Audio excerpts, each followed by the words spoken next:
Hi, I'm Rich Miller. At Virtua, we believe citizens need to be informed about the important healthcare issues affecting their lives. That's why we're proud to support healthcare programming produced by the Caucus Educational Corporation and their partners in public television.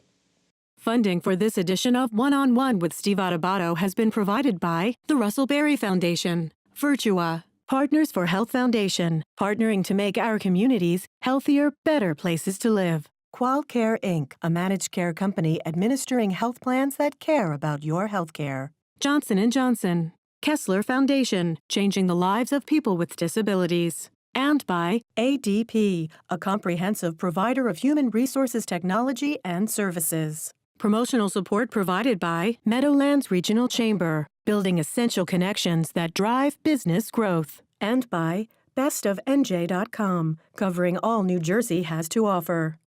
This is One-on-One. I'm an equal American just like you are. The jobs of tomorrow are not the jobs of yesterday.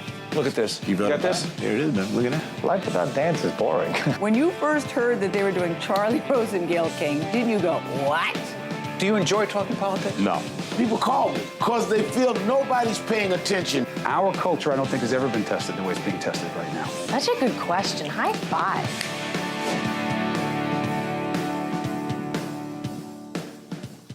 Welcome to One-on-One. I'm Steve Adubato. It is not actually one-on-one today. We actually have one-on-three. It is our honor and pleasure to introduce three very special guests. Our good friend Rich Robitaille, Associate Vice President, Office of Military and Veteran Affairs, and Tami Pichardo is Director of Military and Veteran Affairs, and Skyla, Service Dog in Training at Berkeley College, where our good friends at the college are very committed to veterans, those who have served our country and trying to make a difference. Make the connection with Skyla. What's going on here, and what role does Skyla play in helping our veterans? Sure.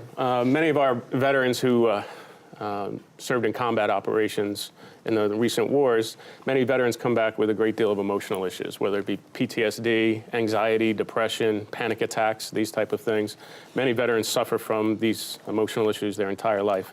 And there's been a great deal of research to show that dogs who can be trained to identify these conditions and actually help veterans and help soothe them and help relieve those symptoms of those issues that they challenge. Yeah.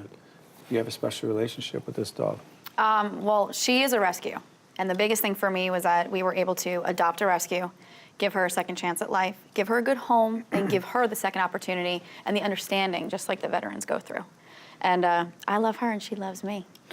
She got a second chance. Mm-hmm. Veterans get a second chance when they come back, right? Mm-hmm. So They need that. Describe, break this down for us a little bit.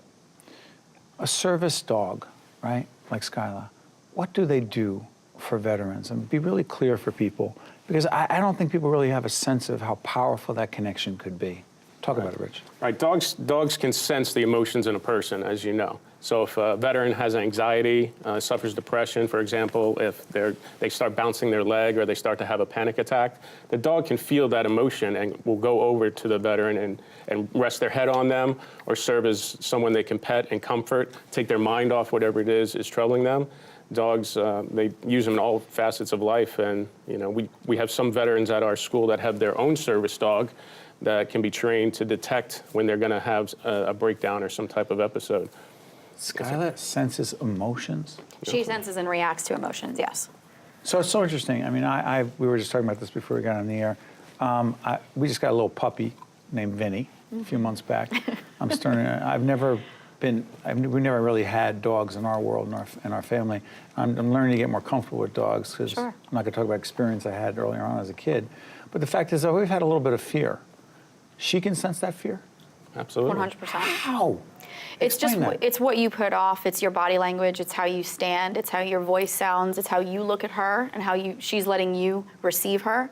The angle that you look into her eyes, are you looking directly or are you looking to the side of her? And so for a veteran, Mm-hmm.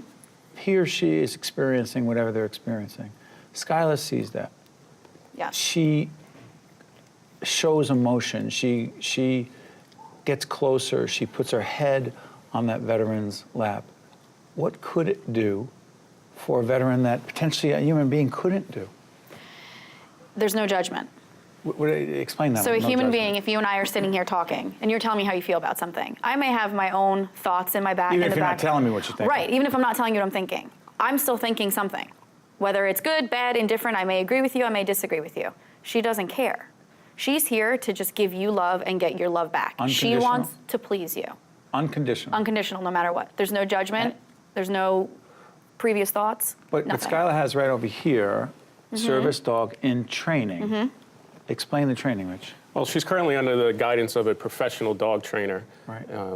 The college supports this effort. The trainer is highly qualified in training all different levels, from therapy level to emotional support, all the way up to service dog training. And that process takes about 12 to 18 months to get a dog fully trained to be able to respond to any type of emotional need.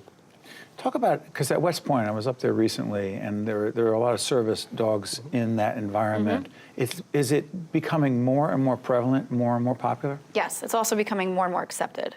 What do you mean accepted? When you used to go out and you used to see someone with a service dog, you would think, oh, they have a problem, something is wrong, they need assistance. Now, because dogs in general don't have the normal dog life that they used to have. They are part of your family. So when you go out and you see a veteran or you see a person with a service dog, whether it's a working dog, a seeing eye dog, or for PTSD, it's just so much more appreciated and understood. They, just like the, I mean, example, exactly how she's sitting here like this. She, she just wants to be loved. And so she lives with you. Yes. How has it changed your life? I have a baby. I have a baby. Come on, really? Well, for me, personally, Yeah. she's there. When I walk in the door, she's excited to see me. When I'm sitting down and I'm doing work, she's happy to be next to Would me. you take her to work? I do take her to work. No, at Berkeley, you take her to. I take her to work. Yeah, she comes to work with me. She sits next to my. She sits at my feet. Adapts to the environment. Yeah, and then when a veteran walks in and they're upset about something or they are feeling anxious, immediately their tone changes because they see her. So she removes that angst that you first feel. You know, you've been with us so many times before, and we're actually going to be launching a multi-part series on veterans and trying to understand what veterans need, and also trying to connect them to the services that are out there, and it'll be part of this discussion. Rich, you've been with us so many times before.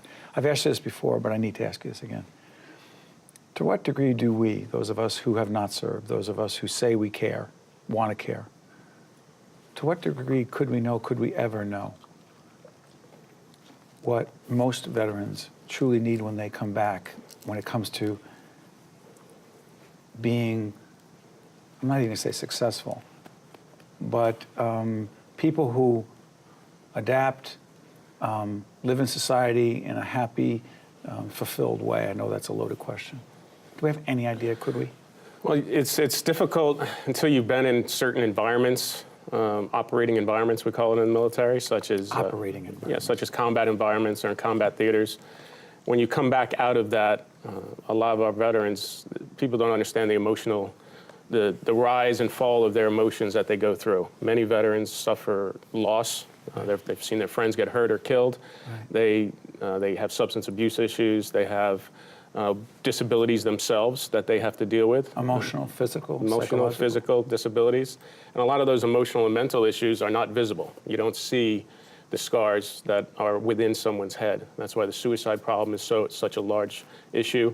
That's why the substance abuse issue is so large. There's so many wounds inside their minds that it's hard to understand unless you're one of them. And that's what dogs can identify and try and help. Describe your service to our country. Well, I have 28 years service in the United States Army. I'm a Desert Storm veteran. It's been a lot of years and a lot of service. I joined when I was 17 and be retiring soon, so almost done.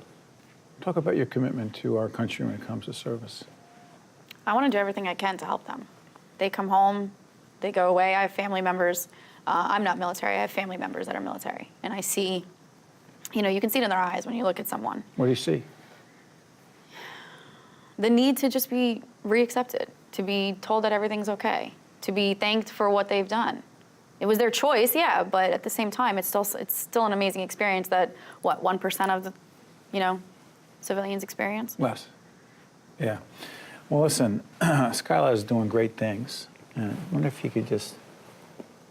Skyla is also, I don't know if you can see, she has an X on the top of her head. An X, yeah, I noticed that. she wouldn't fight. So she was supposed to be a fighting dog. And because she wouldn't fight, they scarred her up. They choked her out a bunch of times because her, her bark and everything is a lot different. And she's got a couple little nicks on her nose. I see them. And she had puppies that were taken from her. So she really, she went through the ringer. And she needed a good home. Yeah. Skyla got a second chance, and she's helping others. Thank you for everything that you've done for our country, you're doing now, and thank you for what you're doing, and thank Skyla as well, and also our partners and friends at Berkeley. Okay? Thank you. Thank you. Well done. Stay with us. We'll be right back right after this. Thank you very much. No problem. Thanks for having us. You did so good, Mama. To watch more one-on-one with Steve Adubato, find us online and follow us on social media. We are pleased to welcome two very special guests, Maria McKeon, Vice President of Mary's Place by the Sea, and our colleague Michele Gannon, President of Mary's Place by the Sea. Welcome. Thank you. It's great to be here. Mary's Place by the Sea is? It's a cancer center for women who are in treatment or up to 1 year post-treatment. Created in 2009 because? We saw there was a need. Michele was sick with a flu and saw me at the gym and said, I had this idea, Maria, do you want to join me? And I said, yes, I'm with you. And it was to help people with a terminal illness get away from it all. And we really started to create this mission based on a conversation with each other about when a woman has a life-threatening disease or any kind of experience that they need help, and cancer being one of those things that we thought of, their house, their laundry list, they're always doing everything, and to take a step away and to really heal themselves from this experience. And that's really how we started to create this mission, really just with each other kind of brainstorming, and the puzzles of the pieces of the puzzle started really coming and forging together. You know, we have some friends who have actually been there and spent some time there, and they talk beyond the services about the love and support and the empathy and compassion. Talk about some of the actual help that is provided. All of the services were actually created because of sitting with the guests and asking them, where are their gaps? Where do you need support? What can we do? And we found resoundingly that it was the emotional support that they needed. So we started with oncology massage because that's a service that quiets them. We take them into the massage room. We have licensed practitioners who just give them a moment to, sometimes that's the first massage they've ever received, but what it does is it connects them back to their body. And then we What do you mean by that? Because through the medication, through the diagnosis, we have found that once diagnosed, sometimes it's outside of. It's a diagnosis, it's a screen, it's a stage, it's a cell, and you're forgetting the soul, the person it's attached to. And so what we do is we connect that person again and let them really feel. It is an emotional journey, one that must be taken, and that's taken with over 100 different volunteers. Many of them are survivors or thrivers, as they like to say, and they can sit with our guests and say, I have been down that road. I have taken that med. I have felt that way. Yes, it caused strain on my marriage. My children were suffering as well. And the emotional connection that starts to happen is where the healing begins. And you've expanded. I mean, tell folks, as we put up the site and your also Twitter information, I want people to understand the work you're doing, but also you've expanded. Yes. We have. Describe it. A beautiful home, a 10-bedroom home with their own bathrooms. We started out in a B&B, and that was just a 5-bedroom home that we rented. And then we moved to another facility that was as well a private residence, 5 bedrooms. But we saw the need and a wait list of guests that we needed to have. Yes, we are booked until January, and we needed handicap accessibility, and we needed a location, a larger kitchen. We needed a sanctuary that we could have different type of programming for us, and we like to encourage, journaling and guided imagery and different practices that we felt that would be beneficial to a person, and of course the ocean. So by the sea. By the sea. That matters. Yes. It's healing. It is. By the way, the support you've gotten. John Bon Jovi. Incredible. Why? What it is because for people to pick up the phone and say, we are recognizing what you're doing, and we want you to keep going. And we know you might need a little hand up. And that is what has been happening for the past 7 years. When Maria and I started the mission, we did not know where the next dollar was going to come from. But we just kept going. We kept driving forward because the women made us realize we need this. It might be a simple idea, but it is definitely serving them, and it's making an impact on their treatment, on their recovery, or for the women who don't recover, it helps them transition before they pass. We've seen so many women come through our doors, and I think that is what motivates us every single day. So we have dignity, and we are humble about it, but at the same time, we know that every dollar that comes there is going right back to these women, and they're grateful. And the name of the name, right. Where's it come from? It comes from the Blessed Mother. And we have to say, from the very beginning, people said, are you a religious organization? We said, we're non-denominational. But for us, Mary is a woman who she's humble, she's joyful, she had trust, but most of all, she loved. And that is the foundation of our mission, is to just love. We love women unconditionally. We don't judge them. Wherever they are, we meet them. And we say, you may not be able to walk through here, but we will carry you until you can. And that is what we do each and every day. So it's 7 years. It'll be going on 8. What has this done for you? Every morning I wake up grateful. Put my feet on the floor a little differently. I teach yoga. And fitness has been a part of my life, and wellness. And I don't take my health for granted. I try to instill everything and live each day like it's, not that it's like my last, but that it makes a difference. And this mission has changed the 4 children, the husband I have. I know it's changed Michele. It's changed those people that support the community as volunteers. It's made Ocean Grove, really, I think, a better place. It is a healing mecca, and it is a community that's rallied and to support these women, because not only do we support the women, but we help those men, the caretakers. It's changed your relationship? Absolutely. And we couldn't do it without each other. And we have 2 very strong personalities, softer, harder here, and we work well together to make it happen each and every day. There are days that one of us may be more emotional than the other. Maybe we connect with a guest who we've lost, or maybe the situation in the dining room is just a bit too intense, and one will back up, the other one will go forward, and we seem to really be a great team. You're an extraordinary team. You're very special women, and Mary's Place by the Sea is a godsend. The only place like this in the nation. Michele and Maria, thank you so much for being with us. Thanks. Keep doing what you're doing. Thank you. We'll be right back right after this.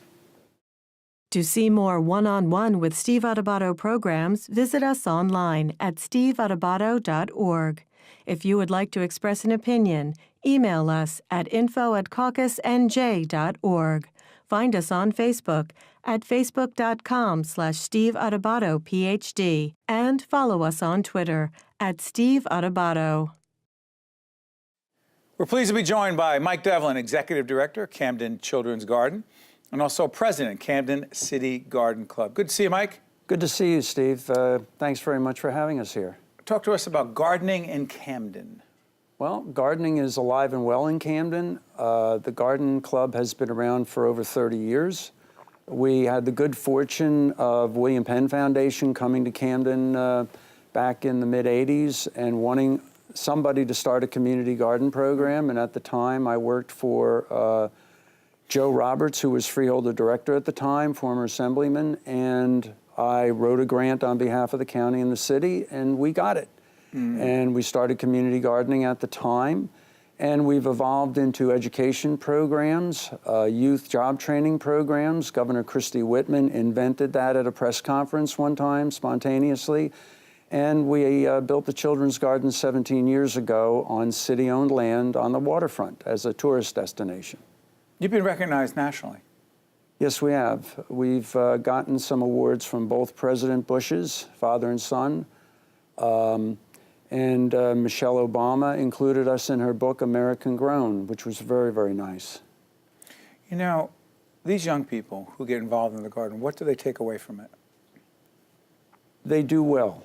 We've had well over 300 teenagers and young adults come to work for us, and only one dropped out of high school in a city where they often report 60% don't finish high school. Why is that? Well, why do you keep them? There's a lot of challenges to living in Camden. There's not many job opportunities. We operate the garden and our programs like a family.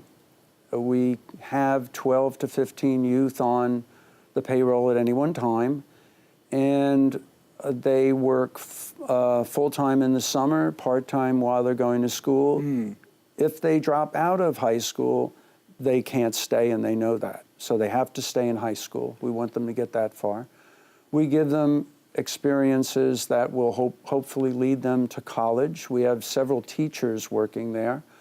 I myself, as a kid, thought about dropping out of high school, but I got into a plumber's apprenticeship, and we treat our programs as apprenticeships. We try and teach trades, connect to the county vocational school. You're involved with the schools? Yes, we are. By the way, that's you as a kid? So. That's me Gardening? in Bergenfield. Get out of here. 1954. Bergenfield up in Bergen County? That's where I grew up, Bergenfield. Did you love gardening as a kid? Yes, all my grandparents were from Europe. One of them was from England. And during the Korean War, when my father went back to the service, was redrafted, I was sent to live with her in Bergenfield, and she taught me gardening, and it's never left me. Now, gardening is popular. Gallup polls for years have said 50% of Americans garden for fun. That's one of their primary recreation activities. And they're also saving money on the household budget, and they're cleaning up the yard. And in Camden, we're cleaning up vacant lots and growing. A couple of years ago, the University of Pennsylvania said we grew $2.3 million worth of food, and we started with less than $200,000 in grants. So for every dollar that people invest in us and we invest in people in Camden, they'll produce with their sweat equity $10 worth of fresh produce in the state's worst food desert, in the nation's one of the 9 worst food deserts in the nation. No full-service supermarket. We have a couple of partial. So you guys are huge in that way. By the way, talk about corporate support. The Philadelphia Eagles involved? Yes, they helped us build the Philadelphia Eagle Butterfly House several years ago. What is that? That's at the Children's Garden. It's the only year-round butterfly house. It's heated in the state of New Jersey, and that's a picture of it right there. And they've maintained a relationship with us since, I guess the year 2000, 2001. And they send their players over once in a while. Bringing sports celebrities in is quite good. We've had Bernard Hopkins there many times. The great Bernard Hopkins, the boxer. I know you're a boxing fan. From Philadelphia. Absolutely. Right? Good. Right? Just like that. It's Bernard Hopkins. Yeah, B-Hop. So hold on. He is into this? Yeah. Oh, yeah. Get out of here. No. The executioner. Well, I boxed as a kid. Boxing and gardening, perfect together. Yes, it is. And one of our youth, who's now a Camden police officer and works on Chief Thompson's team. Yeah. He has his fifth professional fight this Saturday. He's 4-0. Wow. Hey, real quick, before I let you go, gardening, obesity, the connection. Absolutely. Eating healthy. And in a place like Camden, when people grow foods, even if they're new foods, they're more invested in those foods. They will try them. It empowers them. It empowers children, and they will eat those foods, and it'll improve their health. Did Adele actually visit? Yes, she did. Children's Garden? No way. The Adele. The Adele. She was there 2 weeks ago on a Friday, one of the days she had a concert at Wells Fargo Center. And that night, and the next night, she had a concert there. All right. She told her audience what a great time she had at the Children's Garden with her 4-year-old son. Wow. Yeah. So we got a nice little pump up for her. Yeah, I'd say it's a nice little pump up. And I called the English relatives, and they'll probably put that on their their newsletter at the end of the year, like they did Michelle Obama's book. Yeah, I think that'll work. Yeah. So Michelle Obama, Adele, and one-on-one with Steve Adubato. Are you a gardener, Steve? No, I'm not, but I think I know where I rank among those three. Well, I'm going to ask you to sign this hat. I'd be glad to do it. Listen. Mike Devlin is Executive Director, Camden Children's Garden, President, Camden City Garden Club. I am not a gardener, but you have me fascinated and curious about all the positive benefits of gardening, and you're doing great work in Camden, particularly creating opportunities, job opportunities, healthier living, building up this community that is often overlooked and seen by so many as a place that doesn't have options. Thank you, Mike. We appreciate it, buddy. And you're welcome to come down anytime. You got it. Thanks. One-on-One with Steve Adubato has been a production of the Caucus Educational Corporation, celebrating over 25 years of broadcast excellence. Funding for this edition of One-on-One with Steve Adubato has been provided by the Russell Berry Foundation, Virtua, Partners for Health Foundation, Qualcare Inc., Johnson & Johnson, Kessler Foundation, and by ADP. Transportation provided by Airbrook Limousine, serving the metropolitan New York, New Jersey area.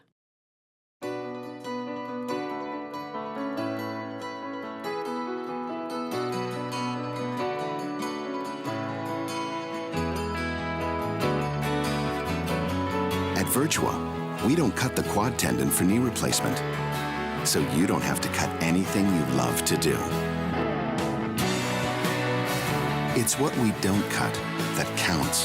The Virtua Joint Replacement Institute. Visit GotMyLifeBack.org today.